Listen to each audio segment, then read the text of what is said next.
কাটবো এখন। তো এই জন্য আমি পেছনের যে পার্ট আছে সেটা সরিয়ে নিচ্ছি, কারণ পেছনের পার্টে তো আর তাল পাট কাটবো না। যদি একসাথে থাকে তাহলে তো দেখা গেল কেটে ফেলবো, তাই পেছনের পার্টটা সরিয়ে নিচ্ছে। পাশে দেখো আমার ছেলে কি করছে।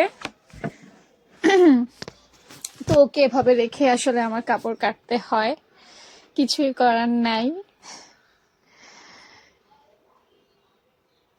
আচ্ছা, এখন দেখো সামনের যে পাটটা দেখতে পাচ্ছ, সেই পাটটাকে সুন্দর করে ধরে দুইটা একসাথে একই সমানে রেখে তারপর আপু 1.5 ইঞ্চি পরিমাণ তালপাট কেটে নিয়েছি। এটা 40 সাইজের একটা কামিজের জন্য।